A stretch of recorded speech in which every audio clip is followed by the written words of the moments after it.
संतोष देशमुख हत्येच्या तपासाची माहिती द्या अशी मागणी संतोष देशमुख यांच्या भावानं केलेली आहे। आज संध्याकाळपर्यंत माहिती द्या अशी मागणी त्यांच्याकडून करण्यात आली आहे। सर्व सीडीआर दिले का असा सवालही धनंजय देशमुखांनी केलेला आहे। तर संतोष देशमुख हत्या प्रकरणातील जो तपास करण्यात येतोय त्या तपासासंदर्भातली माहिती आम्हाला पुरवा अशी मागणी संतोष देशमुखांचे भाऊ धनंजय देशमुखांनी केलेली आहे आणि त्यांच्याशी बातचीत केली आहे आमचे प्रतिनिधी गणेश मोहळे यांनी। आपल्यासोबत बोलण्याकरता धनंजय देशमुख आहेत। भाऊ, काय सांगसाल, आज या मूक मोर्चात आपण सहभागी होणार आहात? झालेल्या घटनेला 1 महिना पूर्ण होतोय।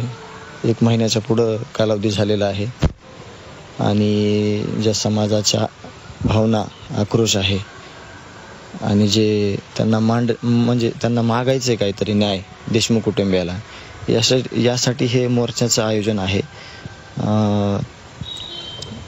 न्याय मिळण्यासाठी एवढं फिरावं लागतंय।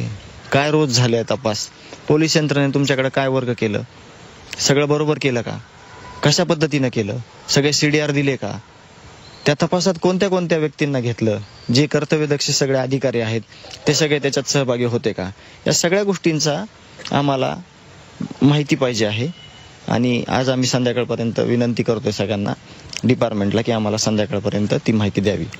अत्यंत चुकीच्या पद्धतीने हे सगळं झालेलं आहे आणि त्याची आम्हाला सगळी माहिती आम्ही मागून घेतोय। आम्हाला सगळी माहिती पाहिजे आणि आरोपीला अटक लवकरात लवकर करावी राहिलेल्या आणि आम्हाला न्याय द्यावा। जे आरोपी आहेत त्यांना अटक करून त्यांच्यात कठोरात कठोर शिक्षा व्हावी ही मागणी त्यांनी केलेली आहे। Ganesh Mohale, Zee media, Washim.